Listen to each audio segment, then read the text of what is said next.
Comrade Nafid, now the turn for the question for Comrade Isam. Abu Hanna, تفضل. شكرا. هاي نافيد. Hello, Comrade. Hello. حياتي بالسلام. I'll ask in Arabic. It will be shorter because I have some points. السؤال الأول هو حول الشروط التي ذكرها الشروط الإسرائيلية في المفاوضات أو اتجاه المفاوضات في فيينا، وكيف يتعامل حزب توده مع هذه الشروط، ما هو موقفه منها. يعني هذا سؤال في رأيي هام.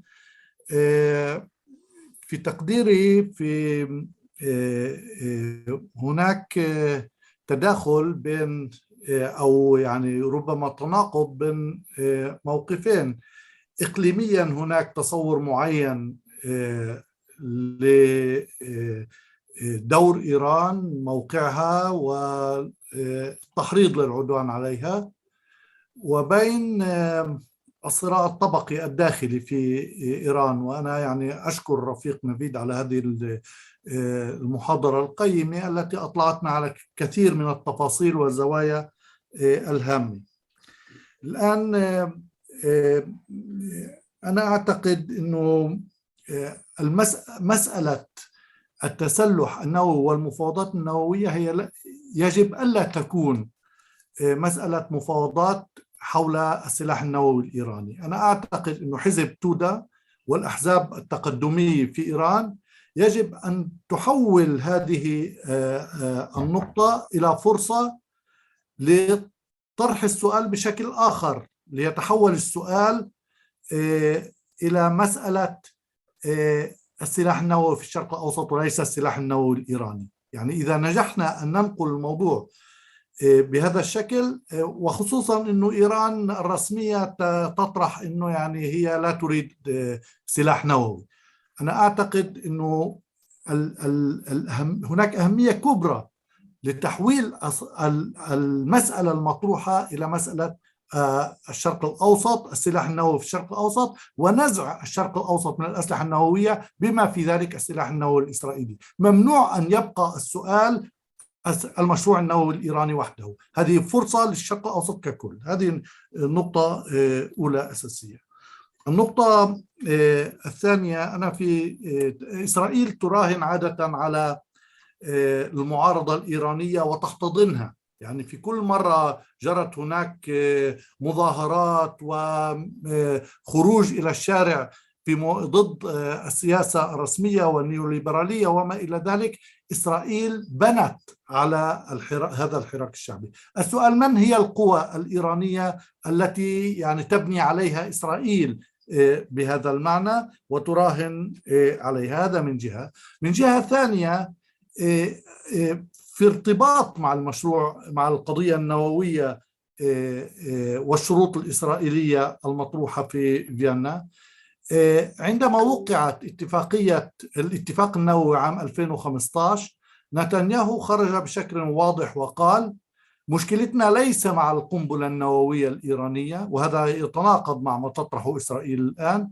مشكلتنا مع أن أن العالم الغربي والولايات المتحدة الأمريكية توافق الآن على تحرير عشرات وربما مئات ملياردات الدولارات المحجوزة الإيرانية المحجوزة في البنوك الغربية. وأنا أعتقد أنه في هذا المعنى إسرائيل تريد أن تجوع الشعب الإيراني ولا تريد أن تحرر من النظام الإيراني. والمشكلتها هي ليست القنبلة النووية الإيرانية، وإنما الحفاظ على احتكار إسرائيل للقنبلة النووية الإسرائيلية. ولذلك الجواب هو طرح المسألة النووية في الشرق الأوسط وليس المشروع النووي الإيراني. آسف على الإطالة.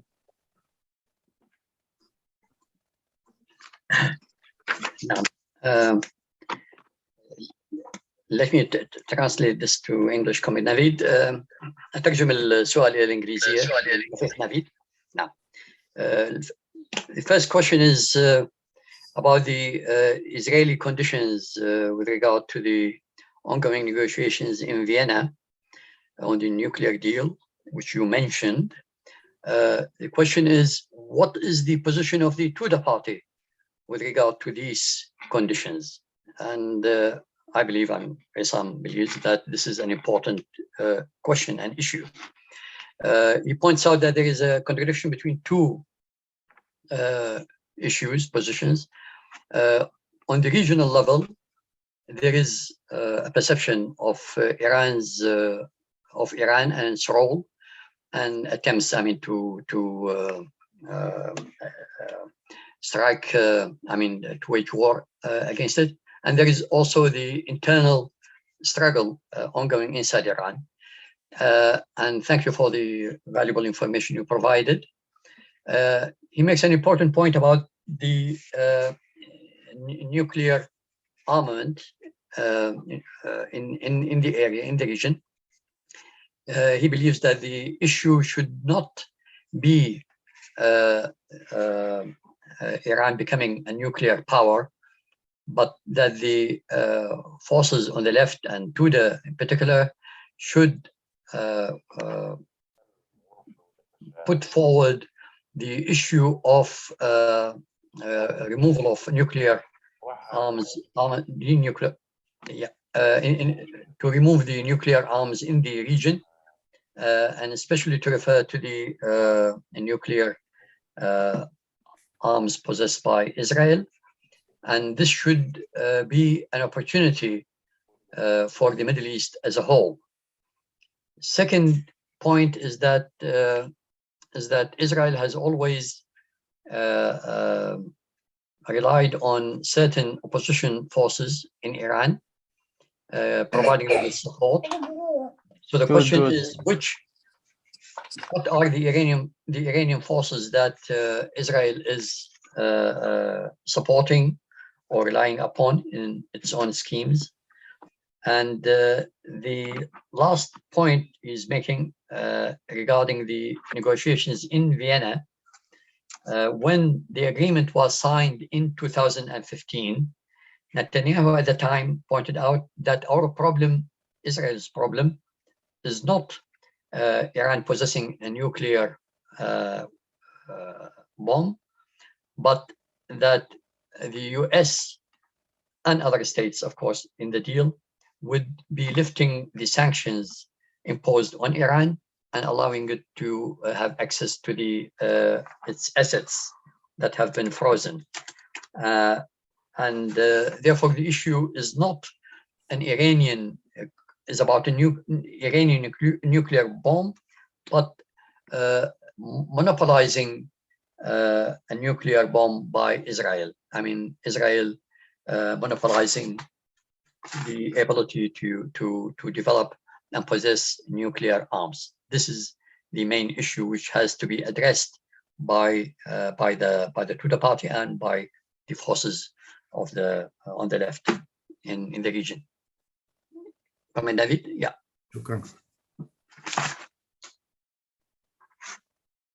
Thank you very much, Comrade Isam. I think that some profound questions, and I hope to be able to answer them briefly. About the Israeli conditions, I think that Israeli conditions can be summarized as Israel wants a weak Iran in the Middle East. That's not the totality of what it wants. It doesn't want a significant power because Iran is a big country with potentially able to become a significant force economically, militarily, scientifically, and also in terms of agriculture, everything, and it is in a very strategic position, connecting 3 continents, Africa, Europe, and Asia. So Israel doesn't want Iran to become a significant force, because that significant force would inevitably influence other developments in the Middle East. So if we agree that this is what Israel wants, we have got to make sure that Iran would have, from the to the party position, to the party think that Iran has got the potential to be economically successful, socially progressive, and able to affect change in the Middle East, not through intervention, military intervention, but through the force of its ideas, its developments, its economic power. I think that the Islamic regime during the last 43 years has more or less destroyed us, destroyed the Iranian economy. Today, in Iran, we have got nearly 70% of our population, based on official and unofficial statistics, under the poverty line. We have gotten the people leaving the country. The best brains of Iran are now in Canada, in the United States, in Britain, and in Germany, not in Iran. We have calculated that every year our export of human capital through our experts, graduates, to outside is $50 billion, more or less equivalent to what oil brings us. So we have got to change the social economic situation in the country for the better. Iran is a vast country with everything that you want is there.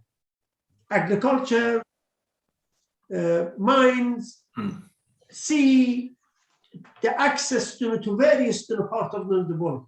Iran could have been a hub for economic developments in the whole Asia, at least West Asia, and Middle East and part of Africa.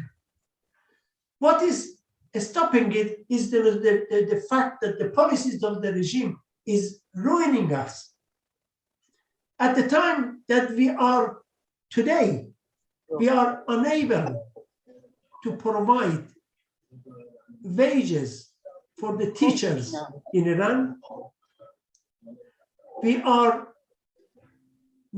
know that Iran has, and that is $4 billion needed. Sorry, Nafid, I didn't hear that. Sorry.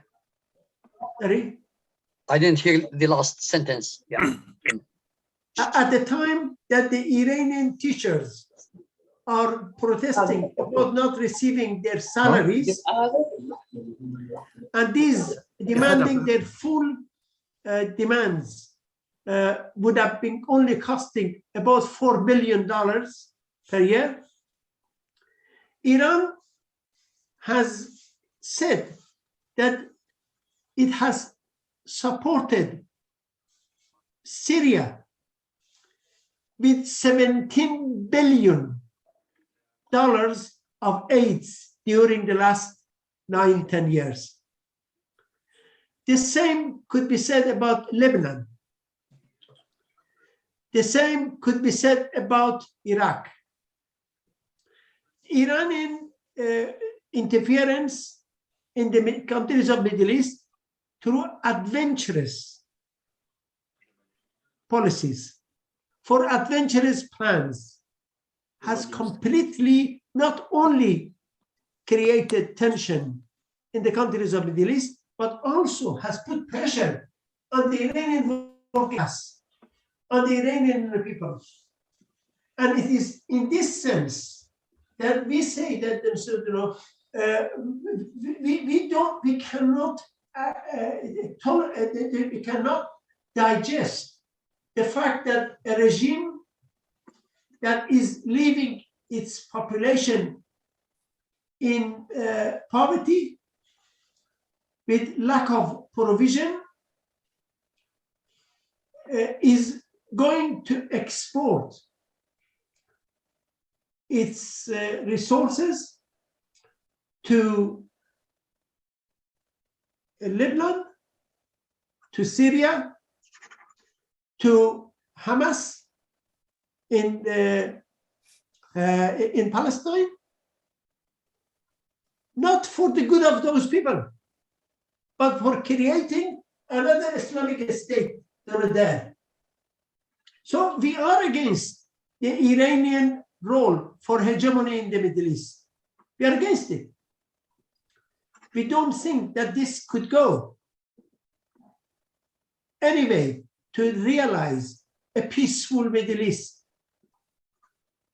We definitely do not think that Iran has got the right to become a nuclear power state. I agree with you that we have got to be against the nuclear power, nuclear weapons, nuclear bombs for any countries, especially Israel in the Middle East. And across the board, as you remember, a number of years ago, we joined you in a meeting in the United States, yes, exactly for supporting a Middle East free of nuclear weapons.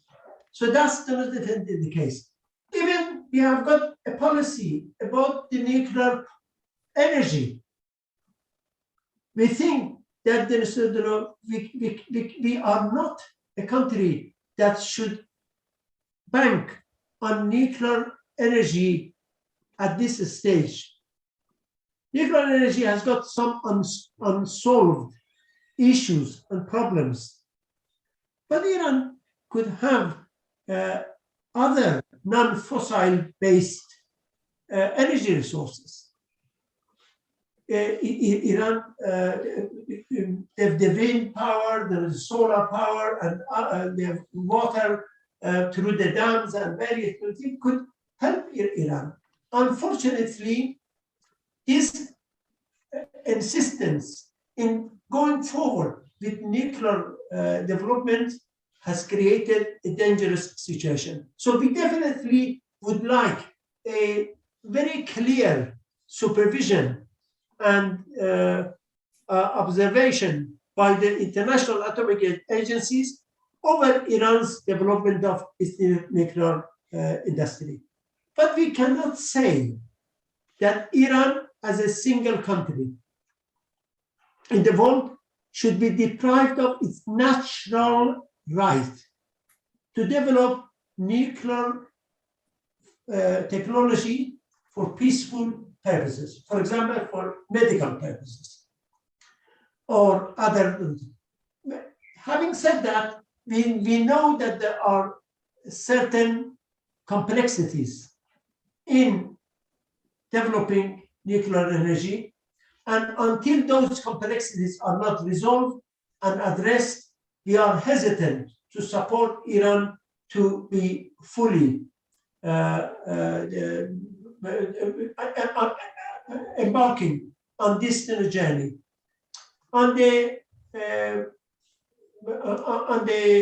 missiles, anti-ballistic missiles, we think that the sort of again Iranian government of any color should have the possibility to defend the borders of Iran, to be able to secure the country from plans and plots by those who, for any reason, want to harm the Iranian nation. So in that sense, we don't think that it is in the hand of the Israelis or Israeli wishes to decide what military force Iran would have. But we hope that there will be a day in the Middle East that all of the countries would be able to reduce reliance on armament, but secure progress and development of their potential through peaceful ways through development of their economy and other aspects. Comrade Salam? Yes, this is, I'll try my best here.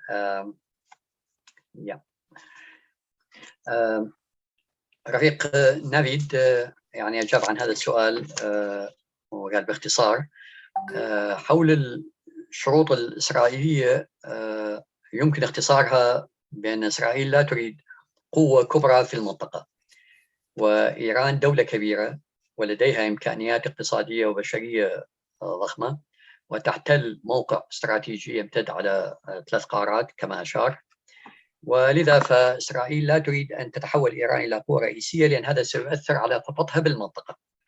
موقف حزب توده أن بإمكان إيران أن تصبح دولة اقتصادية، دولة ناجحة اقتصاديا وقوة مؤثرة بالشرق الأوسط، ولكن ليس من خلال التدخل في شؤون البلدان الأخرى والمنطقة، بل من خلال دورها الإيجابي في الشرق الأوسط. سياسات النظام الإيراني دمرت مقدرات الشعب وأفقرته. الآن هناك أكثر من 60% من السكان تحت خط الفقر، ودفعت هذه السياسات أعداد كبيرة إلى الهجرة، وحدث نزف يعني في العقول أو الأدمغة. أفضل العقول الإيرانية، الكفاءات الإيرانية غادرت إلى الخارج. لذا يجب أن نغير الأوضاع الاقتصادية والاجتماعية في البلاد. إيران دولة ذات إمكانيات كبرى في الزراعة، الصناعة، في التعدين، وكان يمكن أن تصبح قوة اقتصادية كبرى حتى على مستوى يعني آسيا، وما يمنعها هو سياسات النظام المدمرة. الآن يعجز النظام عن توفير الأجور للمعلمين، كل ما يحتاجه في ميزانية 4 مليارات، وبالمقابل تقول إيران أنها يعني قدمت لسوريا ما يعادل 17 مليار دولار خلال الفترة هذه 7 أو 8 سنوات. الأمر نفسه بالنسبة يعني ينطبق على أيضا العراق ولبنان وأماكن أخرى. من خلال السياسات المغامرة للنظام، هذه السياسات أدت إلى زيادة التوترات في المنطقة، وأيضا تحميل أعباء إضافية للشعب الإيراني. والنظام يواصل تدخلاته في بلدان المنطقة بهدف فرض الهيمنة وإقامة دولة إسلامية. نتفق أنه يجب عدم السماح بنشر الأسلحة النووية في المنطقة، ومنع إسرائيل من حيازة احتكار السلاح النووي. ويشير إلى حضور يعني حزب توده في اجتماع جرى في أمريكا لهذا الهدف بالذات، للقوى المناهضة للتسلح النووي، بهدف إقامة شرق أوسط خالي من السلاح النووي. يشير إلى إمكانات الحصول على مصادر للطاقة البديلة، وليس بالضرورة فقط امتلاك طاقة نووية. أيضا يشير إلى أن لإيران كما لدول أخرى الحق في حيازة الطاقة النووية لأغراض سلمية، ولكن ندرك أيضا أن هناك تعقيدات على هذا الصعيد، ما يتعلق بوكالة الطاقة الذرية والإشراف والمراقبة وإلى آخره، ويجب معالجتها. ما يتعلق بالصواريخ البالستية، ترى أن أي حكومة إيرانية يجب أن تكون قادرة على تأمين حماية البلاد من أي أخطار وتهديدات خارجية، ولا يعود الأمر لإسرائيل أن تفرض شروطها بهذا الشأن. بالأخير ينتهي يؤكد على أن إيران يعني مسالمة وديمقراطية، كذا يمكن أن تساهم في دعم السلام والأمن في المنطقة وتطور الإمكانات الاقتصادية إلى آخره. نعم، تفضل رفيق هاني. Thank you. Thank you. We are approaching from our timetable 2 hours already, and we are not finished yet from our first round of questions. So I hope that we can get I mean, all the introductions are very useful and helpful, but we will try to squeeze that at the time. Now it's Comrade Rashid's turn for his question. Rafiq Rashid. سجل اسمي رفيق هاني. مساء سعيد. طبعا شكرا للرفيق على هذه المحاضرة القيمة والحوار اللي أنتجته. أنا اطلعت على مقابلة لأحد ممثلي حزب اليسار الإيراني نشرتها وسائل الإعلام الألمانية، يتحدث فيها عن فكرة تقول، هو طبعا يأكد على دور اليسار، ولكنه يقول أنه التعويل في تغيير النظام داخل إيران يعتمد على الحركات الاجتماعية في الداخل الإيراني، وأن دور اليسار هو داعم ومساند لهذه الحركات. فحبيت أعرف رأي الرفيق بهكذا طرح، وشكرا. عفوا رشيد، ممكن تعيد النقطة الأخيرة حول الحركات الاجتماعية تحديدا؟ هو الممثل الحزب اليسار الإيراني بالمقابلة يقول أن القوى الأساسية اللي ممكن تساهم في تغيير النظام هو الحركات الاجتماعية داخل إيران، ورغم أهمية اليسار ولكن دور أحزاب اليسار اللي موجودة بالخارج المعارضة هي دعم هذه الحركات وتعضيدها من أجل تحقيق هذا الهدف. فأنا حبيت أعرف رأي الرفيق بهذه الرؤية. شكرا. نعم. كومريد نافيد، كومريد رشيد he says that he's seen an interview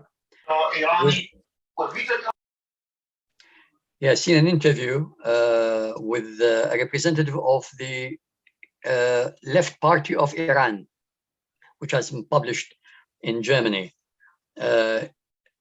This representative pointed out that any potential change inside Iran depends on the forces, the social forces and movements, that these forces and movements are the principal forces inside Iran.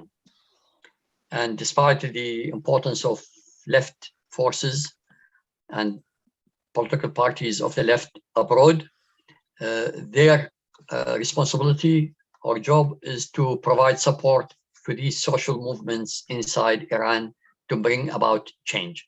What's the view of the توده party of Iran? Of course, I have seen the pronouncements of the left party of Iran, and they are one of the forces that we are in communication with them. We accept them. We agree that they are a force, that a political force, that they should be involved in any future developments, working and campaigning for the future developments in Iran. But there are certain differences in our emphasis. And those differences are, one is that we don't think that the social forces on their own would be able and to guarantee a significant change in the country qualitatively. And we think that it is important that we work, especially in the condition of dictatorship, through the social movements. The توده party of Iran doesn't have direct and open activities in Iran. It is banned. Membership of the party is illegal. So our work is through the movements, through movement of women, movement of workers, movement of youth, movement of intellectuals, movement of the environmentalists, and generally speaking, movement of those who oppose the policies, the reactionary policies of the regime. From that point of view, we are in agreement with the comrades of the left party. What we are not in agreement is that we say that in this situation, most parties of the left are, because of the condition of illegality, all of us are illegal.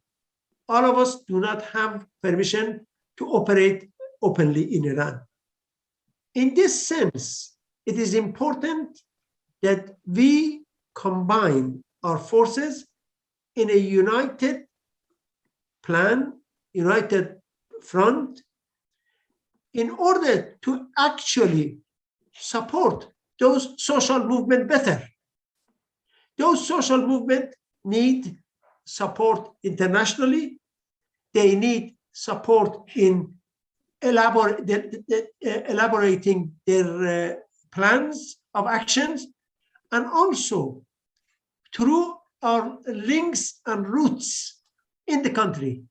To the Party of Iran is, as I have said many times, as our party has emphasized many times, although it is illegal, although it is banned, it is still the most prestigious, the most significantly rooted in the fabric of our society. In our country, when you say that you are left, in Farsi, it is chap. When you say that you are a chap, they say that, are you a Tudeh? Tudeh and left are synonymous. And it is in that sense, we say that this is a capital that we have accumulated through 80 years of our activities. We cannot ignore this capital. The workers' movement, the women's movement, the youth movement, the intellectuals have got a mark on their records from the Tudeh Party of Iran. Their activities are significantly affected by the Tudeh Party of Iran through these 80 years. So as a result, let's mobilize and try to ensure that these social movements are better organized, better connected, better trying to, better able to strategically attack the regime and get the gains and success that they want. And in that sense, we have to openly ask the left party that rather than just issuing a statement, and at anniversaries we send our messages to each other, let's sit together and think what the Iranian people need now, and how are we able to address those needs for a better struggle to achieve their goals, which are unified, because our goals is democracy, human rights, democratic rights, peace, and social justice. And if these are the same for the left party, let's see how best we can translate this into action plans in Iran and ensure that this would accelerate the dismantling of the regime there before any unforeseen event could completely put us in a major dilemma. Okay, comment David. Let me translate. الإجابة كالتالي. رفيق يقول أنه طلع على موقف حزب اليسار الإيراني، وهو إحدى القوى التي نحن على تواصل معها في حوار، وهي قوة يجب أن تشارك في أي تغيير مرتقب في إيران، ولكن هناك تباينات يعني في رؤيتنا مع حزب اليسار الإيراني. أولا، لا نعتقد أن الحركات الاجتماعية لوحدها قادرة على تحقيق التغييرات المطلوبة. يشير إلى أن حزب توده لا توجد لديه طبعا نشاطات علنية داخل إيران لأنه محظور قانونيا، يعني عقوبة النشاط العلني الإعدام طبعا. لذا فإن نشاطنا يتم عبر الحركات الشبابية والنسائية والنقابية والمثقفين، من خلال كل هذه الحركات والقوى المناهضة للدكتاتورية.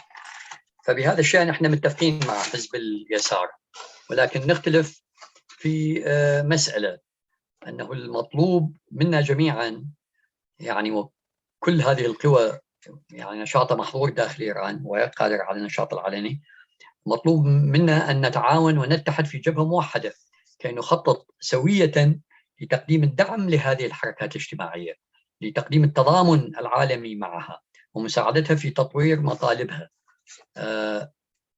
يشير إلى أنه يبقى حزب توده هو الحزب الأعمق يعني جذورا في إيران، وعندما يتحدث ناس عن اليسار فيقصدون بذلك توده، والعكس أيضا صحيح. لذا لا يمكن لحزب توده أن يتخلى عن هذه الحركات الاجتماعية التي يملك داخلها قوة وتأثير ونفوذ يمتد لعقود. لذا مطلوب من قوى اليسار أن تتعاون، تخطط معا استراتيجيا ضد النظام، ودعونا حزب اليسار الإيراني للجلوس معا والاستجابة لمطالب الشعب الإيراني، وأن نعمل معا لتحقيق الأهداف المشتركة: الديمقراطيه، السلام، والعداله الاجتماعيه، وهذا من شأن التعجيل بالخلاص من هذا النظام. رفيقنا هاني تفضل. نعم. Thank you. Turn now for Comrade Nidal. أبو سعيد تفضل، السؤال لك.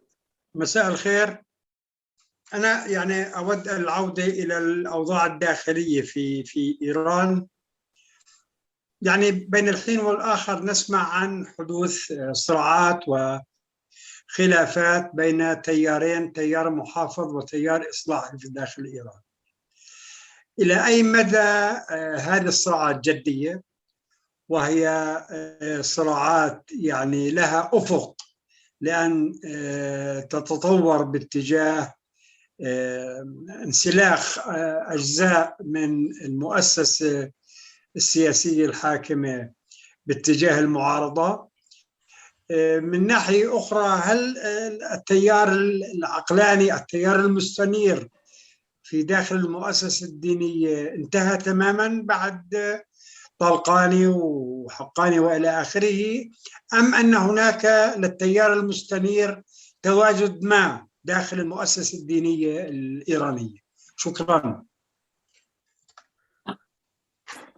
Yes, a question from Comrade Nidal Madia is I want to return to the internal situation in Iran. Every now and then we hear about infighting or struggle between the conservatives and the reformists. To what extent this infighting or struggle is serious, and to what extent can they develop to such an extent that some of these forces would be move away from the regime and to the opposition?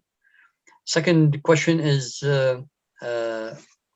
has the sort of enlightened trend or tendency, or the moderate tendency within the religious establishment has come to an end, or does it still exist within this establishment? Thank you. I think that the issue of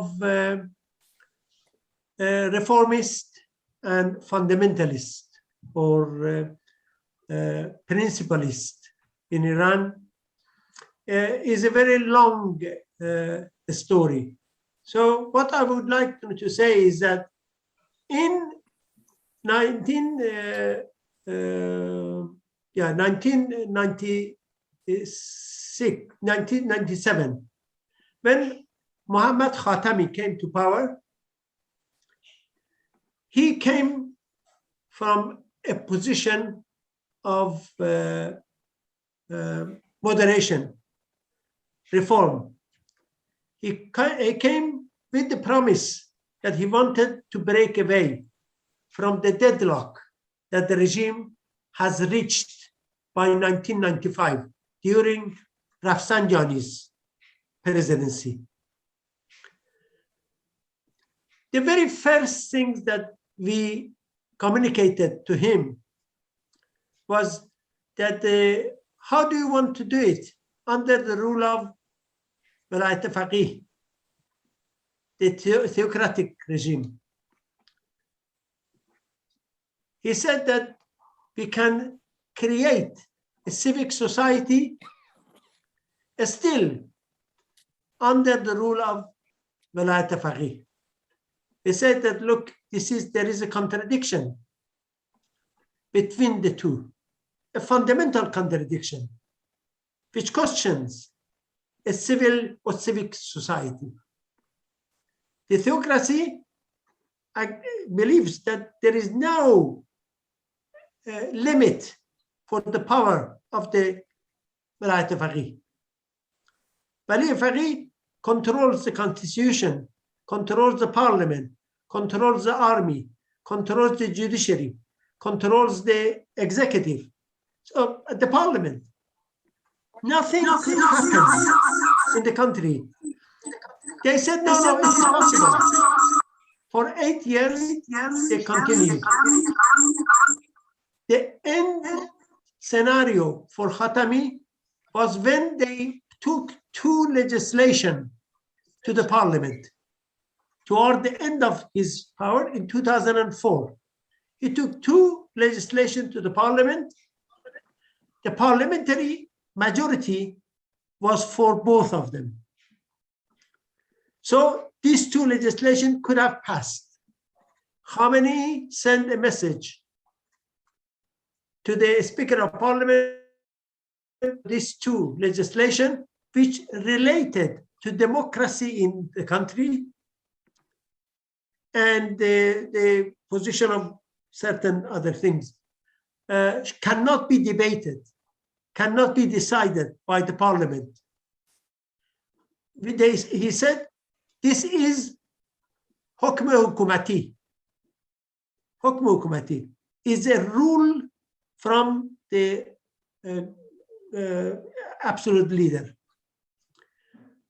That was the end of the story of reformism in the Islamic Republic. In every turn, after that 8 years, Mr. Ahmadinejad, and after that 8 years, Mr. Rouhani came to power. What we have always said, that Iran needs fundamental reforms. And without fundamental reforms, we cannot overcome the crisis, the deadlock. The reformists have not accepted this. They said that they want to work within the framework of the Velayat Faqih. Velayat Faqih means dictatorship of the supreme religious leader.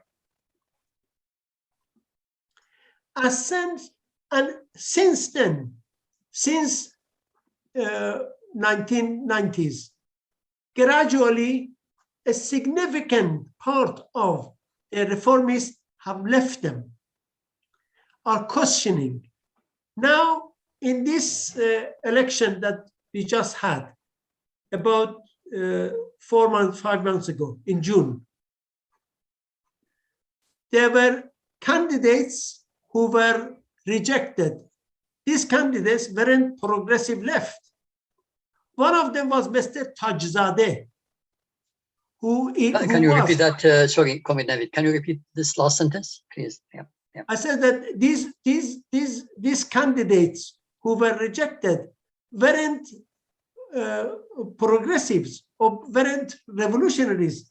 They were reformists. They were, one of them was Mr. Mustafa Tajzadeh, who was a deputy president under Khatami.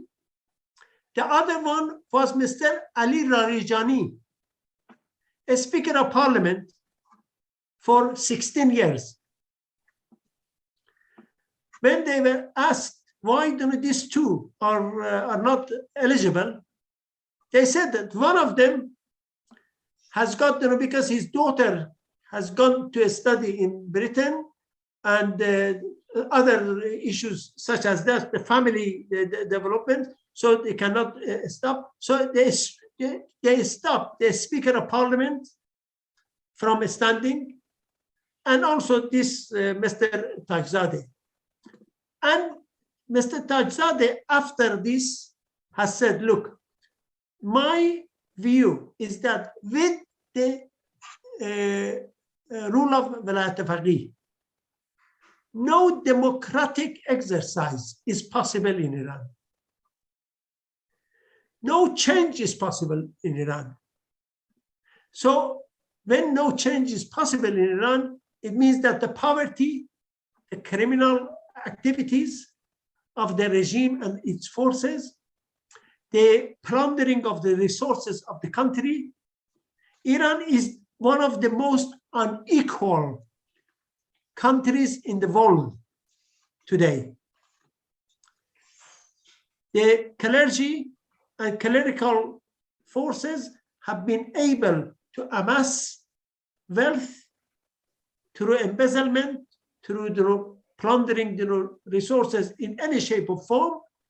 And in the other side, 80% of the people are being forced into marginality. As I said, 60 to 70% of our population are under the poverty line. And it is in that sense that we have seen a significant grouping of former moderate, former supporters of Khatami have more or less moving into those who do not accept it is possible to reform this system.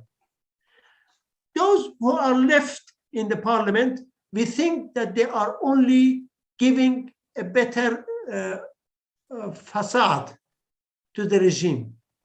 They are decorating the parliament because they cannot do anything. Anything that they, in the election, 6 candidates, 2 of them were reformists, but they were nothing. They couldn't do anything. They were sort of they were just for showing that there was a contest. And it is in that sense that we say that fundamental to break away from the disaster of the Islamic Republic is dismantling of theocracy. That's the first condition. Out of those 4 conditions, is one of them is this. And we think that with this, we would be able to open the possibilities. And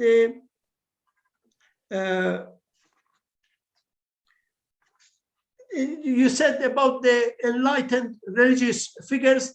The enlightened religious figures, some of them have been imprisoned.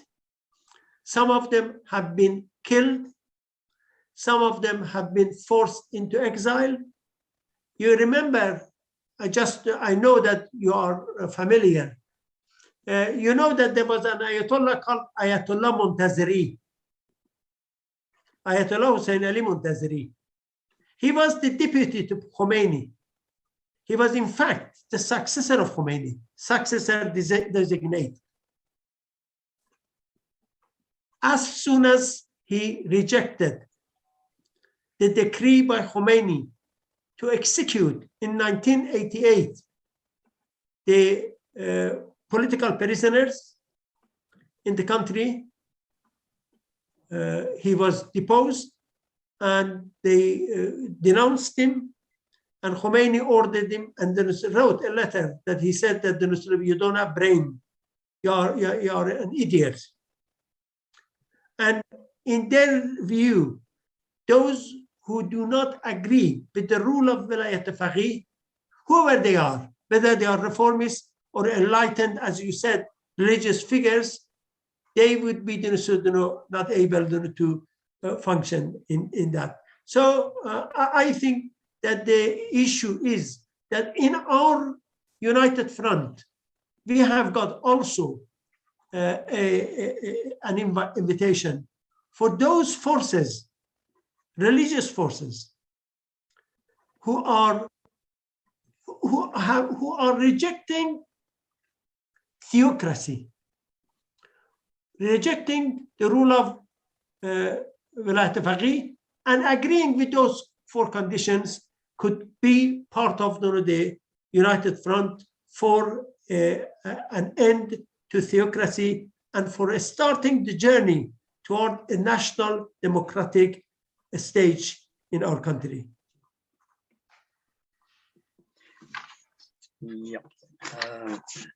نعم، حول قضية الإصلاحيين والمحافظين وهذا الصراع بين التيارين. فيقول أنه هذه قصة يعني طويلة، يشير إلى أنه في عام 1997 عندما يعني جاء محمد خاتمي إلى السلطة، جاء من موقع الاعتدال والإصلاح وبوعود الخروج من المأزق الذي وصل إليه النظام في عهد رفسنجاني.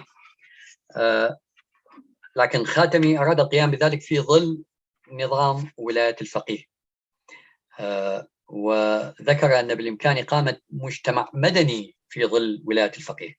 وقلنا آنذاك أنه هناك تناقض رئيسي، فليس هناك حدود لسلطة ولاية الفقيه، فهو يملك سلطة مطلقة على السلطة التنفيذية والبرلمان يعني والقضاء. أشار أيضا إلى تفشي الفساد يعني حتى بين يعني رجال الدين، وأيضا أن هذه السياسات أدت إلى تهميش 80% من المجتمع و60 إلى 70% من السكان تحت خط الفقر إلى آخره. أشار إلى أنه من بقي في البرلمان من الإصلاحيين هم ليسوا سوى ديكور يعني حالي لتزيين النظام، فليس بإمكانهم القيام بشيء، ووجودهم فقط لإعطاء انطباع بوجود يعني معارضة أو تباينات في بالرأي أو كذا في البرلمان. وحول رجال الدين المتنورين بعضهم يعني سجن والبعض الآخر قتل، وآخرون يعني تم نفيهم إلى خارج البلاد. ويريد يذكر أيضا بآية الله منتظري الذي كان يفترض أن يكون وريث الخميني، وحالما رفض تنفيذ أوامر الخميني بإعدام السجناء السياسيين في عام 1988 وأعتقد في نهاية الحرب العراقية الإيرانية، تم إقصاء منتظري وعزله وتوجيه اتهامات إلى آخره. أخيرا أشار إلى أنه في توجهنا لتشكيل الجبهة الموحدة للمعارضة نتوجه أيضا لرجال الدين الذين يرفضون ولاية الفقيه والنظام الديمقراطي ومستعدين للنضال من أجل البديل الديمقراطي. هذا يمكن ما توصل إلى رفيقنا العزيز. تفضل رفيق هاني.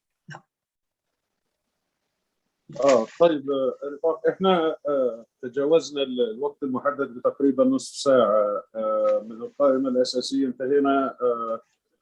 رفيق أبو خالد محمود شقير أضاف اسمه. بتقترحوا نعمل الدورة الثانية من الأسئلة ولا ممكن تضيف اسمي يا رفيق هاني؟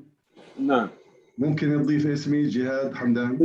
في حد آخر يا رفيق جهاد؟ طيب معناها أعتقد أنه بعد سؤال الرفيق ممكن رفيق سؤال بسيط عندي إلى اسمي نجم عطاوي. رفيق نجم. نعم. إذا عندنا ثلاث أسئلة وبنحاول ننهي بعد ذلك. Comrade Nafeed, we got three questions left. So Comrade Mahmoud Shqair, Abu Khalid, it's his turn. تفضل أبو خالد. شكرا يا رفيق. شكرا للرفيق. أنا عندي سؤالين بسرعة. السؤال الأول حول أنه حزب توده والقوى الديمقراطيه في ايران تجب تدخل النظام في منطقه الشرق الاوسط، لكن في الجهه المقابله هنالك قوى الممانعه في المنطقه تؤيد التدخل الايراني وتاخذ دعم من ايران وتدعم ايران لذلك، تدعم النظام او تشكر النظام على ذلك. ما إلى أي حد يستفيد النظام من هذا الدعم ومن هذا التأييد ومن هذه العلاقة؟ السؤال الثاني، هنالك توسع في النشاط الثقافي الإيراني في اتجاه المنطقة العربية وفي اتجاه الثقافة العربية. الجامعات الإيرانية تنشط في ترجمة الأدب العربي وبخاصة الأدب الفلسطيني. وأنا وآسف إنه أحكي عن نفسي، إلي كتاب قصصي مترجم من 5 سنوات اسمه ابنة خالتي كوندوليزا، والآن هنالك طالبتان في الجامعات الإيرانية تدرسان كتاباتي وتعدان رسائل جامعية. إلى أي حد رفاقنا في توده وفي القوى الديمقراطية على صلة بهذا النشاط الثقافي الذي يتجه نحو الثقافة العربية والفلسطينية؟ وشكرا.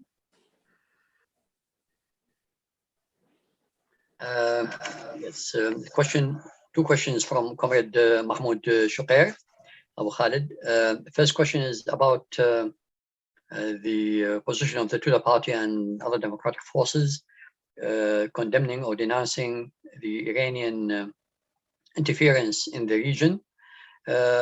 On the other side, there are the so-called forces of resistance in the area, in the region, that support that praise or support this interference. What's the view of the Tudeh party on this issue? Second point is he is referring to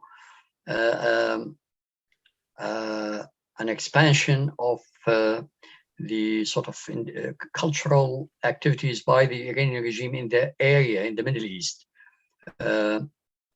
For example, I mean, there are Iranian universities that are now active in translating works and so on from Iranian, I think, Persian to Arabic, I would presume, and so on. So to what, what does the Tudeh party think of this activity of the regime on the cultural, regarding the Arab culture and even Palestinian culture in the area, in the region? If you have any information or views on this issue. Yeah. Thank you. I think that the first question, comrade, I could very positively tell you that the significant majority of our people do not see what Iran is doing, Iranian regime is doing in Palestine, in Lebanon, in Iraq, in Yemen, is aimed and addressed toward the right and benefits and advances of the people of these countries. I tell you that Iranian government, Iranian regime leaders once said very clearly, before Israel or before the enemy could reach us, we have created defense lines that they should pass before they reach us. They meant Hamas, they meant Hezbollah, they meant Al-Hashd al-Sha'abi or the Iraqi Shiite forces and others. When Hezbollah says that if there is one bullet fired against Iran, we will burn, we will set fire in the interest of the United States everywhere in the world. That is very clear.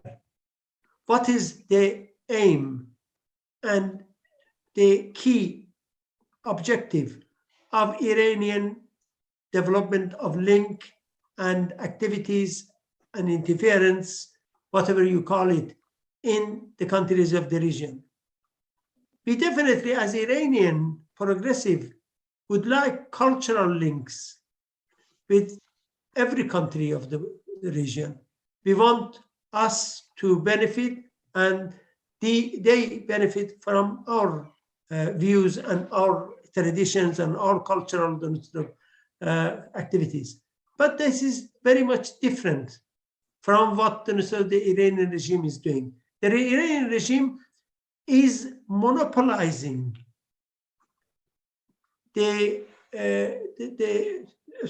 hegemonizing its presence in the Middle East. When Mr. Rouhani, Comrade Salam remembers this one, few months ago, about less than a year ago, Rouhani said, the domain of our influence is from Mediterranean to the Indian subcontinent. What does it mean? Does it mean that they are interested in the development of the democratic rights in these countries, wealth and well-being of these countries? No. The influence that he meant was that in every country covered by this geographical map, we have got our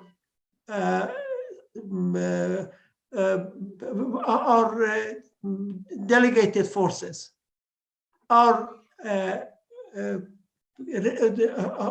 supporters who would defend our positions.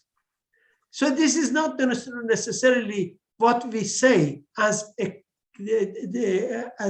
ties between two peoples living in the same geographical locations.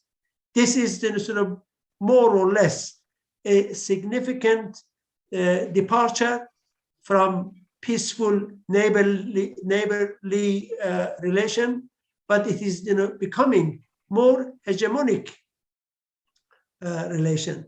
I know for a fact that when the delegation of the parliamentarians from Syria went to Iran 4 years ago, in the invitation of the Iranian government, the Iranian leadership, religious leadership, wanted for them to in effect, declare an oath of loyalty to the Iranian regime. For that, the Iranian regime pays at least $2 billion aid, direct cash aid to Syria every year. This is in addition to arms and other support that goes there. We don't think that this is right. We don't think that it is right that Iran asked the Bashar Assad government for Iran to develop a base, the Iranian base, permanent base in Syria. And it was only when the Russians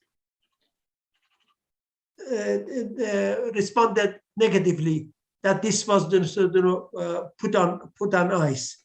There was significant development in securing for Iran a base, a military base in Syria. The same is as far as Hezbollah concerned, as far as the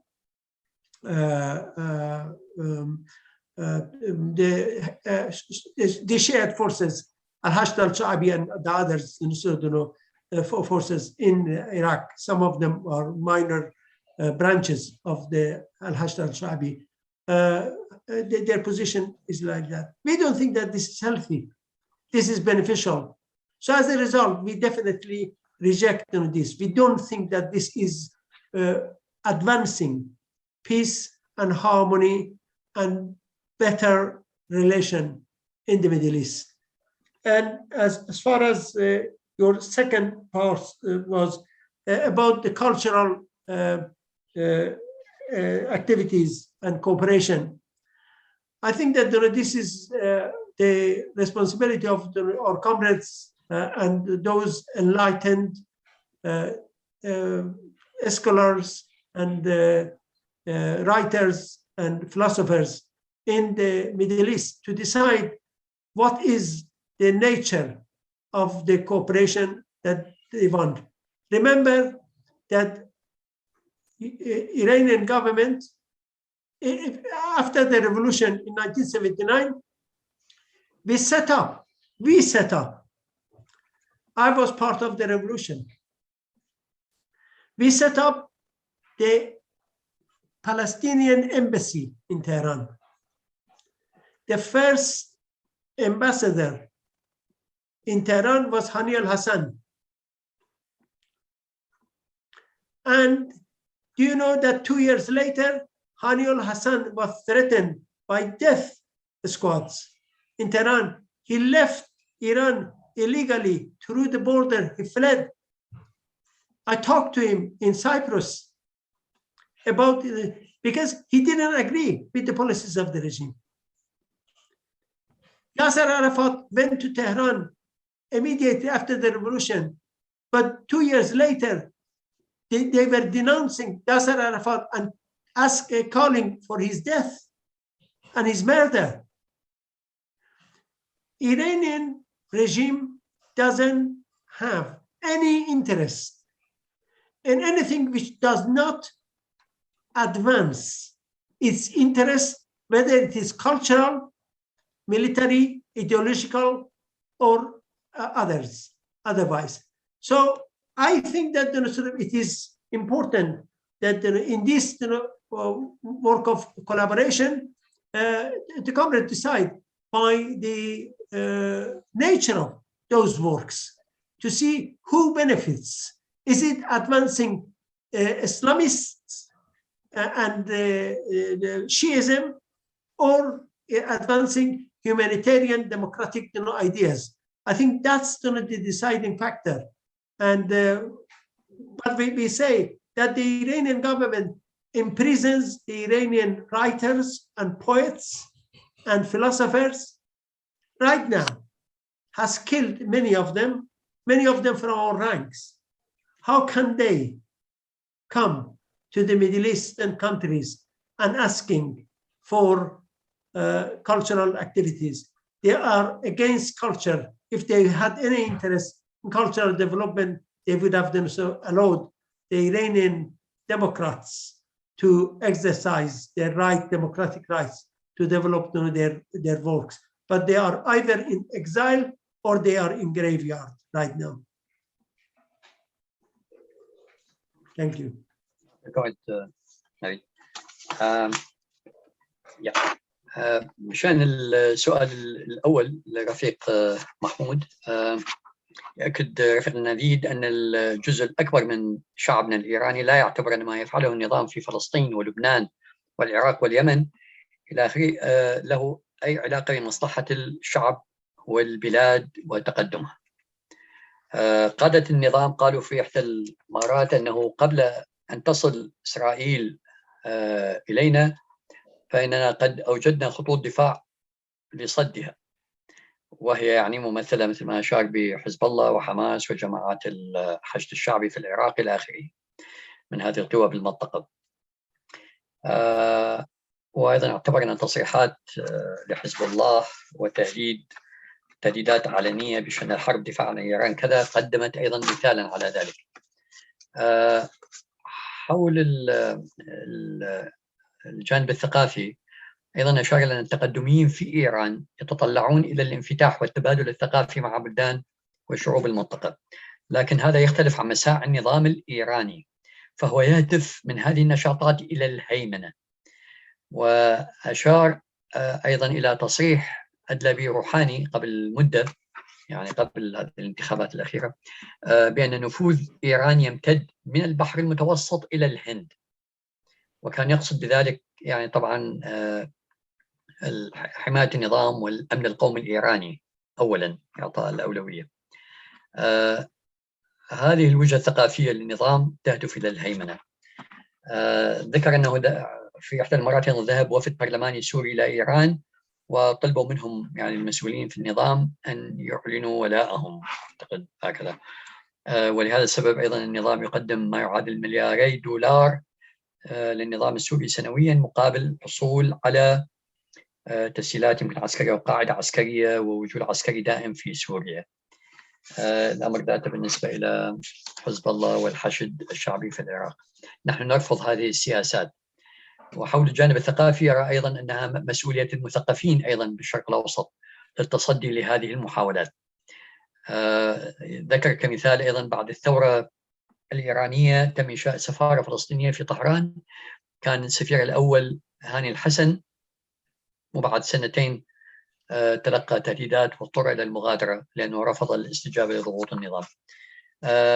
فيؤكد أن النظام الإيراني ليس له أي مصلحة بشيء ثقافي أو غيره سوى ما يخدم مصلحته هو وبقائه، وبالتالي أهمية تدقيق طبيعة هذه النشاطات الثقافية للنظام الإيراني وماذا تخدم، وهل تخدم قضية السلام والديمقراطيه والعلاقة بين الشعوب في المنطقة.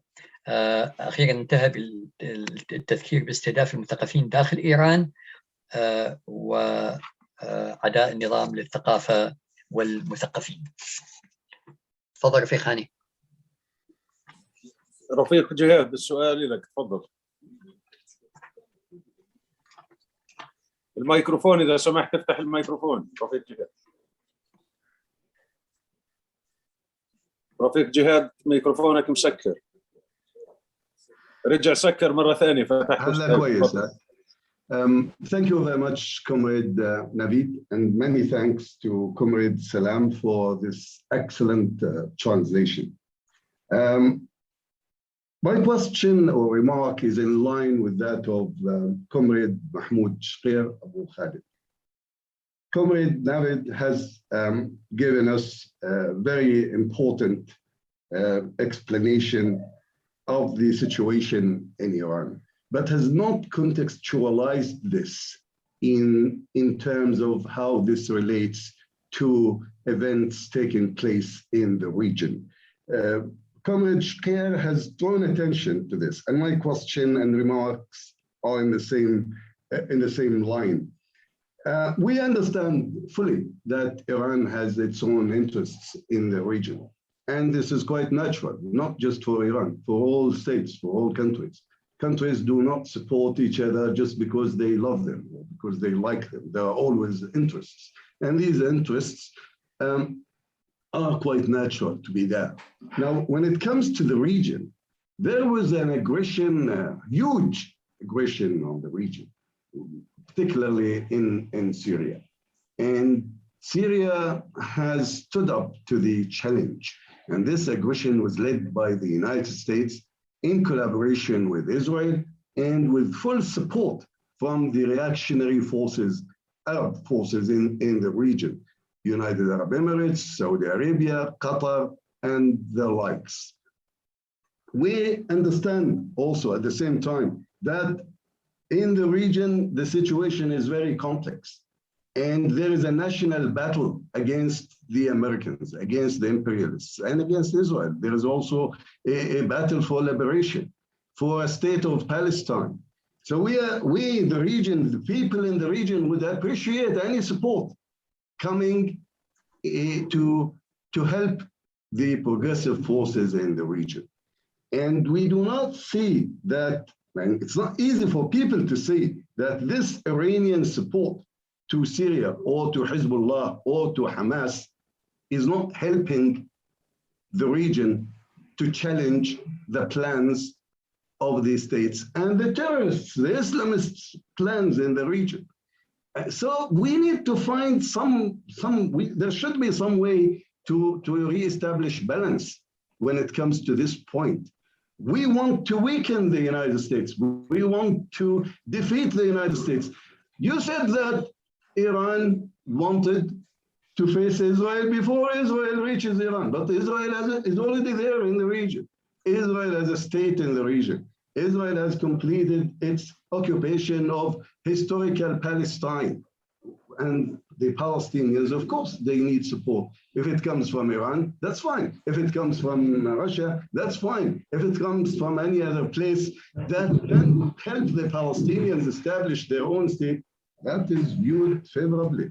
So I think what is important for us is, or probably for our colleagues, for comrades in توده, also to understand that the people here are, in general, they are against the United States, they are against the occupation, and they want to get support. Now, this definitely has given Iran a place in the region, not just a place in terms of Syria giving a base for the Iranians, but in terms of Iran occupying a place in the hearts of the people. And this is very important for our comrades in توده to understand this. I mean, then this may take us just one step further. Is it really the case that Iranians and the Americans are friends in disguise, or are they enemies?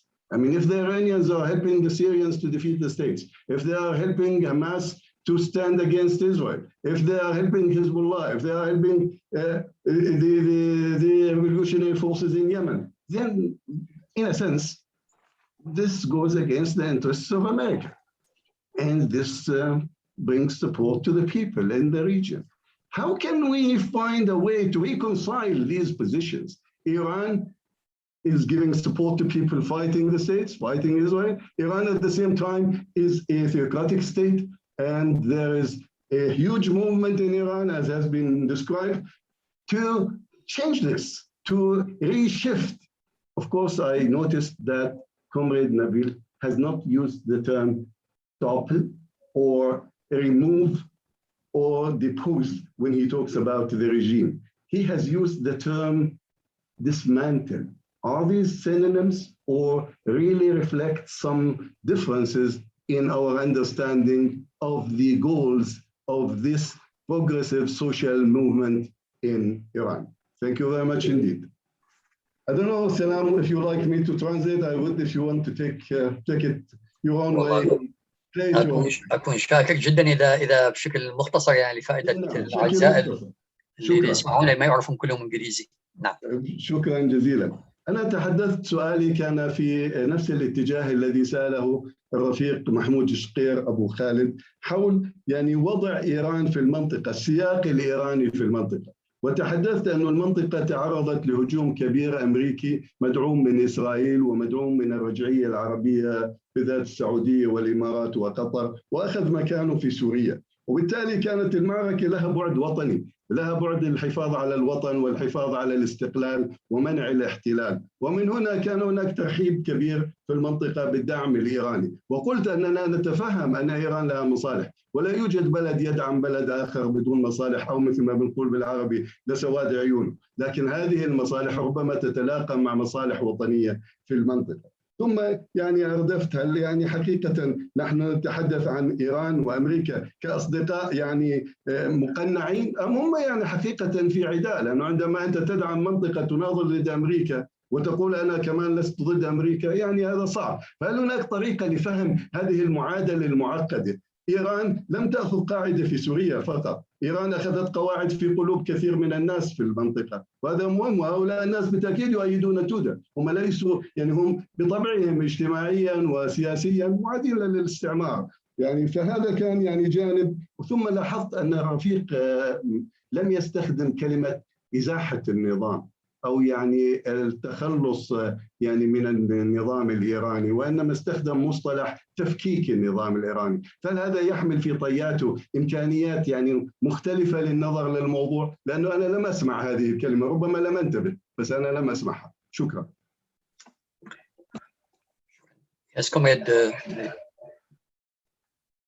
Thank you. Comrade Jihad, thank you very much for this question. And I want to assure you and that the significant population, significant forces in Iran, and in particular the communists, are with the struggle of the Palestinian people for creating their state of Palestine based on not what we say should be the solution, but what they say is the solution. We don't dictate terms. We don't decide leadership. We don't advocate any particular formulation for their decisions. The decision is theirs, and we are here to support them and show solidarity.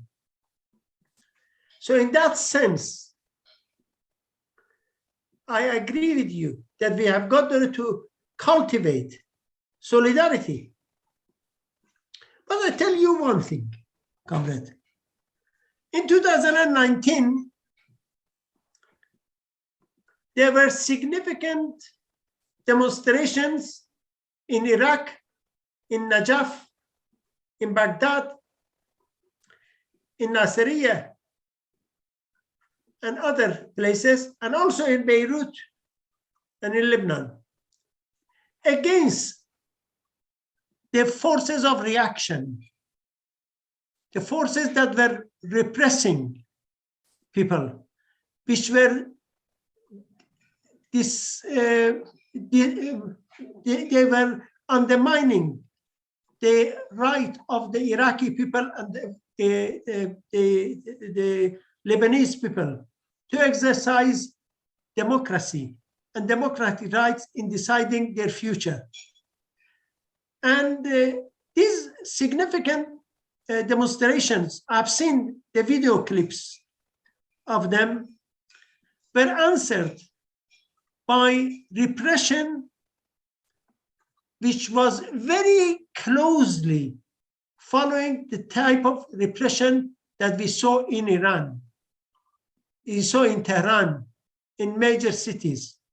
So the influence of the Iranian regime in the Middle East hasn't been to uphold democracy, to further democratic rights, but trying to replicate a regressive regime and its structures and its policies in those countries. And it is in that sense that we say that we definitely distance ourselves from the policies of the regime, which has Islamization of Syria, Islamization of Lebanon, Islamization of Iraq, Islamization of Yemen, and any other country that they can put their hand on. We don't think that this would be for the well-being of those nations, those people. However, as I said, we will be in defense of the Syrian people to resist, to repel the reaction and the reactionary forces. We have been very clear in what we are saying. But we don't think that it is right to, against the United Nations resolutions, Iran to send arms, smuggle arms into Syria, missiles into Palestine, missiles into Lebanon. These are not, because it would in effect endanger the security of my country. I, as an Iranian, should have a say in the policies of my government, in policies that could endanger my life and the life of my children and the life of my parents and families and my compatriots. We cannot also have this, that because the Islamic leadership has decided that they want them to have hegemony in the Middle East, we have got them to accept whatever they want to do. When the girls in my country go to prostitution in the Gulf Arab state because they don't have bread to eat, because they don't have work to do. I'm ashamed to say that this is for me a priority to stop this to happen, to address their issues, rather than send millions of dollars to Hezbollah to get arms. For me, we say in Farsi a proverb. The proverb is, if a light is necessary, first put it in your house and then into the mosque. So you decide what is the priority. The priority for us is our own country, not in our country in an isolation. We say that a democratic, prosperous, successful Iran would be an engine of change in the Middle East. And Iran continuing the policies that they have done and they are doing would be a miserable situation, future for Iran and for the Middle East. We don't want another war in the Middle East. But the policies of the Iranian regime would result in a war. If it is not in Yemen, it would be in somewhere else in the region. We say that the Iranian government has got them to use diplomacy, but then they don't want diplomacy. They say it is only through arms and through force that we would. They just ejected 6 months ago. They ejected them, as far as they are concerned. They are not our choice. But as far as we are concerned, the most able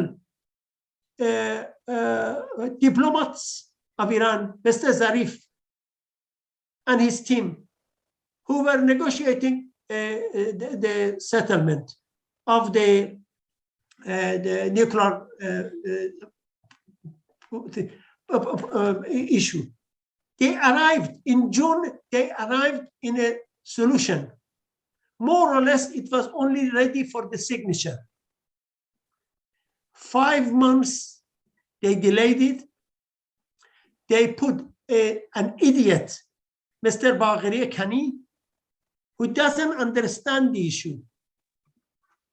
Every diplomat who is in Vienna says it.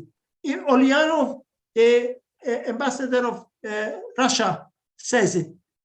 Every other, they say, we don't know why this guy has come. 6 months, 6th round of the negotiation, they say that we forget about it and we start new. We don't have time. We don't have the thing to repeat the whole. And after 4 weeks, just last week, just before Christmas, they arrived in a solution that they start the negotiation since last night on this basis of the draft that they had arrived. So 5 months delay, threats, and significant backward move because of what they do. We think that the diplomacy in the Middle East should be given an advanced position, plus support for the democratic forces to come to the front, to be able to exercise their rights and to call for a peaceful, democratic solution everywhere. I don't know. What I ask Comrade Jihad, why is it that Iran has got nearly 6 million of its youth and the best educated people outside Iran, and significantly they are continuing to leave Iran? Why is it that Iran has got the highest number of political prisoners? Why is it that Iran has got every year the highest number of executions? Why is it that the Iranian poverty is completely at odds with the potential of the country? Is this the sign of a wise government and regime to be in power? And if this government, this ruling is not good for the Iranian people, why do you think that they are good for the Syrians? Why they are good for Lebanese? The point is that these people, Khamenei and his advocates, are criminal. In 1988, they executed 5,000 political prisoners. They were all innocent. 118 of them were members of the Central Committee of the توده party and its cadres. They were doing their sentence. They were arrested in 1983. In 1988, they were told, either you denounce your politics and your beliefs, or we will execute you. And those who rejected, they were executed, 5,000. Most members of our Central Committee, including the Secretariat of the party, were executed. The best philosopher of the Iranian توده party, Comrade Ehsan Tabari, Kianuri, Haydar Mahergan, they were all the editor of our paper. They were executed. This is the type of people that we are talking about. They don't have any interest in the well-being of the people of the Middle East. They are interested in their own survival, and they will deal with Satan. They will deal with the United States.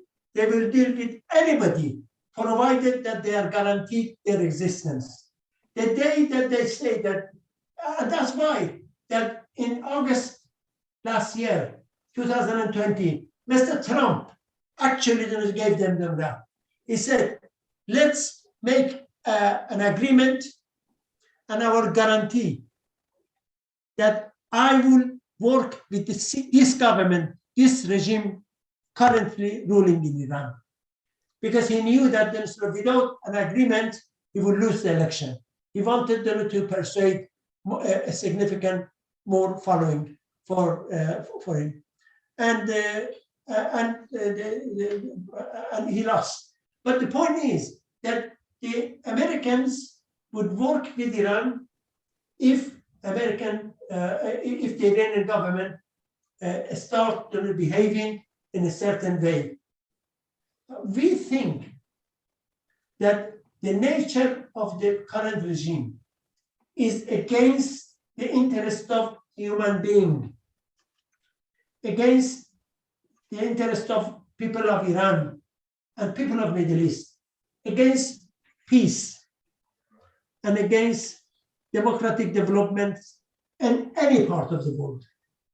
We are convinced, comrade, that we don't have any future in Iran with this government and this regime to stay in power.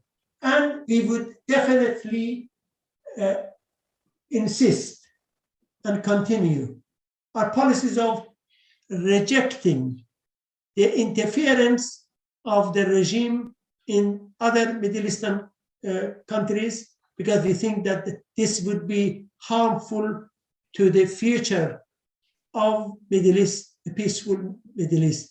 We need to have peace in the Middle East, because otherwise, for another 100 years, we would be continuing in the miserable life that exists in the Middle East today. Thank you.